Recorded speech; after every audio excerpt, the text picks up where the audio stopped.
نحمده ونصلي على رسوله الكريم اما بعد فاعوذ بالله من الشيطان الرجيم بسم الله الرحمن الرحيم رب اشرح لي صدري ويسر لي امري واحلل عقدة من لساني يفقهوا قولي اللهم فقهنا في الدين اللهم صل وسلم على نبي الامي وعلى آل محمد۔ آج ہم انشاءاللہ تعالیٰ سیرت النبی کے سیشن میں پڑھیں گے کہ اللہ کے نبی صلی اللہ علیہ وسلم نے مدینہ میں قیام کے دوران کون سے ایسے کام تھے جو مزید کیے جن کی ضرورت مدینہ میں دین کی تبلیغ کے لیے ضروری تھی۔ اللہ کے نبی صلی اللہ علیہ وسلم جب مدینہ میں قیام پذیر ہو چکے تو دعوت اللہ کے ساتھ ساتھ وہاں کے دینی اور دنیاوی تمام امور کو منظم کرنا شروع کر دیا۔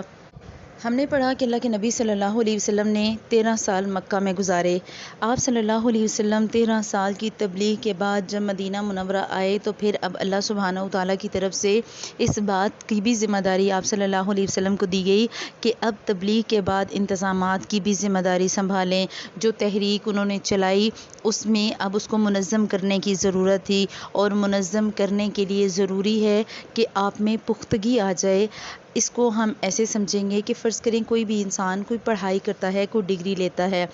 جب وہ انجینئرنگ کرے یا ڈاکٹریٹ پڑھے تو کوئی بھی پڑھائی کرنے کے لیے شروع میں 5 سال پڑھنا پڑتا ہے، اس کے بعد ہاؤس جاب ہوتی ہے، اس کے بعد اس کا ایکسپیرینس لیا جاتا ہے، اور جب 4-5 سال کا ایکسپیرینس ہو جاتا ہے تو ہم اس سبجیکٹ میں اسپیشلائزیشن کرتے ہیں، اس کے لیے خاص ڈگری لیتے ہیں، اور زندگی کے سارے تجربے کا نچوڑ بنا کر جب ایک سینئر ڈاکٹر بن جاتا ہے انسان، پھر اس ڈاکٹر کو کہا جاتا ہے میڈیکل کالج کی طرف سے کہ آئیں اب آپ ہمارے اسٹوڈنٹس کو پڑھائیں، آپ اپنے تجربے کے ذریعے ہمارے اسٹوڈنٹس کو تعلیم سے مستفید کریں۔ یعنی کہ ایک پروفیسر یا ایک معلم چاہے وہ کسی بھی فیلڈ کا ہو، اس میں پختگی بھی ضروری، اس کو یہ سارے مراحل گزار کر ہی پختگی لانی پڑے گی۔ آپ اور میں آج فرض کریں جس مرحلے پر ہیں، اگر فرض کریں ابھی آپ دین سیکھ رہی ہیں تو دین سیکھنے کے لیے آج تو کورس ہو رہا ہے، کورس کرنے کے بعد آپ کو کتنا وقت لگے گا قرآن ترجمہ پڑھنے میں، سیرت پڑھنے میں، سمجھنے میں، اس کے بعد کتنی چیزیں ہیں جو مزید کورسز کر کے پالش ہوں گی، اور پھر جب ایک وقت آئے گا جب ہر چیز میں پختگی آ جائے گی پھر انتظامی امور اچھے طریقے سے چلانے آ جائیں گے۔ بعض دفعہ ایسا ہوتا ہے کہ ہم تعلیمی امور میں تو بہت آگے ہوتے ہیں، ہمارے پاس 6-6 سال کی اور 8-8 سال کی مدرسے کی ڈگریاں ہوتی ہیں، لیکن ہمیں یہ نہیں پتہ ہوتا کہ ہم نے کس موقع پر کس انسان سے کیا بات کرنی ہے، یا اگر ہمیں کوئی انتظامی امور دیا جاتا ہے تو ہم اس کی ذمہ داری ٹھیک طریقے سے نہیں جو ہے وہ مینیج کر پاتے۔ تو جب کبھی بھی کام کرنا ہے اور خصوصاً تبلیغ دین کا کام کرنا ہے تو مینجمنٹ بہت ضروری ہے، اور جب مینجمنٹ کا آپ کو کرنی آ جائے گی تو پھر آپ کو سمجھ آ جائے گی کہ ایک ادارے کو چلانے کے لیے جو ضروری چیزیں ہیں وہ کیا، اور کس طریقے سے آپ نے اپنے گروپ کو، اپنے لوگوں کو لے کے چلنا ہے۔ تو اللہ کے نبی صلی اللہ علیہ وسلم نے بھی سب سے پہلے مسجد نبوی بنوائی، اور مسجد نبوی کی اہمیت آپ اور میں بہت اچھے طریقے سے جانتے ہیں کہ اللہ کے نبی صلی اللہ علیہ وسلم کی حدیث کے مطابق بخاری میں حدیث ملتی ہے کہ آپ صلی اللہ علیہ وسلم نے فرمایا میری اس مسجد میں نماز پڑھنا باقی تمام مساجد میں نماز پڑھنے سے 1000 گنا افضل ہے، سوائے مسجد حرام کے۔ اور مسجد حرام کے بارے میں جو اتھینٹک رائے ملتی ہے وہ یہ کہ بیت اللہ میں ایک نماز کا اجر 1,00,000 نماز کے اجر کے برابر ہے، جبکہ مسجد نبوی میں ایک نماز کا اجر 1000 نمازوں کے برابر ہے، اور یہ تقسیم اللہ سبحانہ وتعالیٰ کی طرف سے ہے، اللہ خلوص کے حساب سے بھی اجر دیں گے انشاءاللہ تعالیٰ۔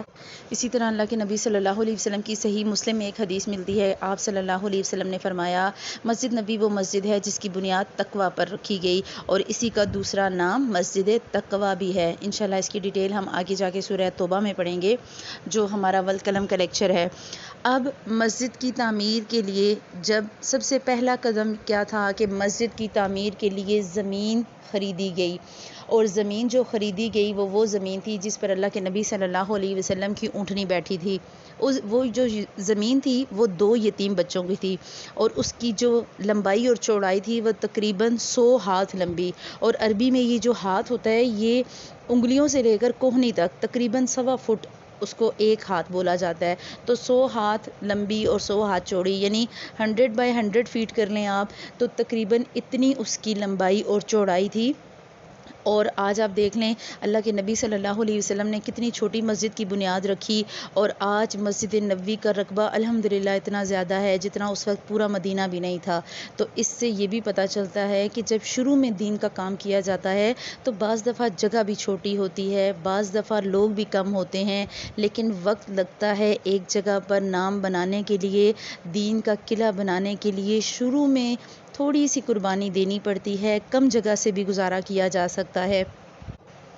اللہ کے نبی صلی اللہ علیہ وسلم کی ایک حدیث ملتی ہے کہ آپ صلی اللہ علیہ وسلم نے عبداللہ بن ام مکتوم سے پوچھا، ہاں بھائی بتاؤ ذرا تمہیں مسجد میں سے اذان کی آواز آتی ہے؟ تو انہوں نے کہا جی آتی ہے، حالانکہ ان کا گھر مسجد سے دور تھا۔ اس کا مطلب یہ کہ مسجد میں اس وقت لوگ اتنے قریب قریب تھے اور رقبہ کم تھا مدینہ کا۔ تو انشاءاللہ تعالی جب ہم لوگ ایک دفعہ کوئی نہ کوئی فیصلہ کر لیں گے دین کے لیے تو اللہ سبحانہ و تعالی ضرور اس میں بھی آسانیاں دیں گے۔ اسی طرح صحیح بخاری کی ایک روایت ملتی ہے کہ جب جگہ کا فیصلہ ہو رہا تھا تو زمین کی قیمت معلوم کی گئی، تو جو 2 یتیم بچے تھے ان دونوں نے کہا کہ ہم قیمت نہیں لیتے، ہم یہ زمین آپ کو ہبہ کرتے ہیں۔ ہبہ کا مطلب ہوتا ہے اپنی طرف سے کسی کو تحفتاً کوئی چیز دے دینا، گفٹ کر دینا۔ اللہ کے نبی صلی اللہ علیہ وسلم نے وہ ہبہ لینے سے انکار کر دیا، اور اگر ہم سوچیں کہ کیوں کیا،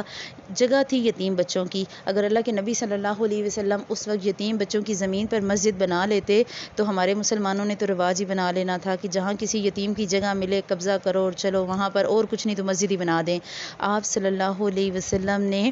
پیسے دے کر زمین کو خریدا، آپ صلی اللہ علیہ وسلم نے خود بھی کام کیا مسجد کی تعمیر میں اور اوروں سے بھی کروایا۔ جو زمین لی گئی اس میں مشرکین کی چند قبریں تھیں اور کچھ ویرانہ تھا اور کچھ کھجور اور غرقد کے درخت تھے، تو اللہ کے نبی صلی اللہ علیہ وسلم نے وہ ویرانہ ختم کروایا، قبریں اکھڑوا دیں، درخت اور کھجوریں کٹوا دیں اور انہیں قبلے کی جانب لگوا دیا۔ جو بنیاد تھی وہ تقریباً 3 ہاتھ کھدوائی گئی، دیواریں مٹی اور کچی اینٹوں سے اٹھوائیں۔ آج دیکھیں مسجد نبوی، اس کا ماربل اور اس کا انٹیریئر، تو سبحان اللہ دل خوش ہو جاتا ہے، لیکن شروع جو تھا، آغاز تھا، وہ مٹی اور کچی اینٹوں سے ہی تھا۔ دروازوں کے جو دونوں بازو تھے وہ پتھر کے لگائے گئے، جسے آپ چوکھاٹ کہتے ہیں، وہ پتھر سے بنائے گئے تھے۔ چھت کھجور کی شاخوں کی اور شہتیر کھجور کے تنوں کے، فرش پر ریت اور کنکریاں بچھائی گئیں۔ مسجد میں 3 دروازے رکھے گئے، قبلہ شمال میں بیت المقدس کی طرف تھا۔ تعمیر کے لیے اللہ کے نبی صلی اللہ علیہ وسلم مہاجرین اور انصار کے ساتھ خود پتھر اور اینٹیں اٹھاتے رہے، اور حدیث ملتی ہے اماں عائشہ کی کہ اللہ کے نبی صلی اللہ علیہ وسلم جب صحابہ اینٹیں اٹھا کر لے جاتے تو اللہ کے نبی صلی اللہ علیہ وسلم بھی ساتھ اینٹیں اٹھاتے اور فرماتے جاتے، اے ہمارے رب، یہ بوجھ اٹھانا تو بڑا نیک اور پاکیزہ کام ہے، اے اللہ ثواب تو صرف آخرت کا ہے، بس انصار اور مہاجرین پر تو رحم فرما۔ اسی طرح ابو سعید خدری سے ایک روایت ملتی ہے کہ جب مسجد کی تعمیر شروع ہوئی اور اللہ کے نبی صلی اللہ علیہ وسلم نے مسجد کی تعمیر کا حکم دیا تو ہم میں سے ہر ایک اینٹ اٹھائے ہوتا، جبکہ حضرت عمار 2 اینٹیں اٹھاتے اور ان کا سر مٹی میں رچ بس گیا، تو اللہ کے نبی صلی اللہ علیہ وسلم نے ان کے سر کو جھاڑتے جاتے اور پکارتے جاتے۔ اب ابو سعید کہتے ہیں کہ یہ بات میں نے خود اللہ کے نبی سے نہیں سنی، مجھے میرے ساتھیوں نے بتایا کہ اللہ کے نبی صلی اللہ علیہ وسلم ان کے سر کو جھاڑتے جاتے اور پکارتے جاتے، ابن سمیہ، افسوس کہ تمہیں ایک باغی گروہ شہید کر دے گا۔ مستقبل کی خبر بھی دے دی اور بعد میں یہ بات سچ ہوئی کہ حضرت عمار کو شہید کیا گیا۔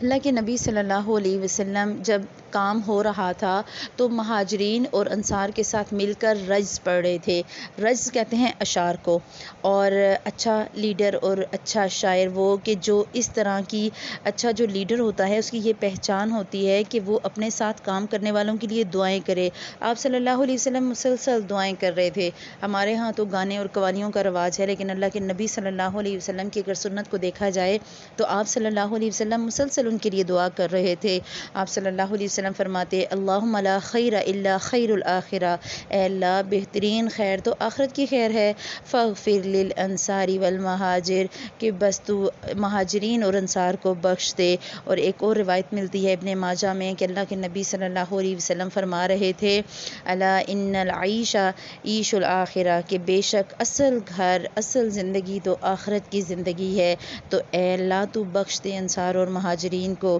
اب اللہ کے نبی صلی اللہ علیہ وسلم ان کا حوصلہ بڑھانے کے لیے اشعار پڑھ رہے تھے، اور ہمیں بھی چاہیے کہ ہمارے ارد گرد جو لوگ ہمارے ساتھ دین کے کام کرتے ہیں، دین میں ہمارے مددگار بنتے ہیں، ہمیں ہر طرح سے سپورٹ کرتے ہیں، ان کو اچھے الفاظ میں اپریشیٹ کریں، انہیں اچھے الفاظ میں دعائیں دیتے ہوئے اپنے ساتھ لے کر چلیں۔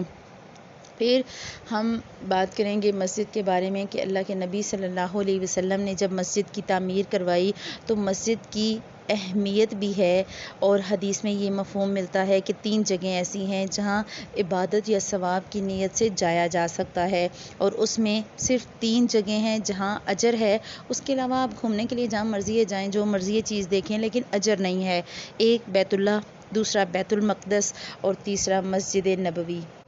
اب مسجد نبوی کے اندر ایک اور حصہ ہے جو بہت زیادہ اہمیت کا حامل ہے، اور وہ ہے ریاض الجنہ۔ اللہ کے نبی صلی اللہ علیہ وسلم کی حدیث کا مفہوم ملتا ہے، حضرت ابو ہریرہ سے روایت ہے، وہ کہتے ہیں کہ آپ صلی اللہ علیہ وسلم نے فرمایا، میرے گھر اور میرے ممبر کے درمیان جو جگہ ہے یہ جنت کے باغوں میں سے ایک باغ ہے، اور میرا ممبر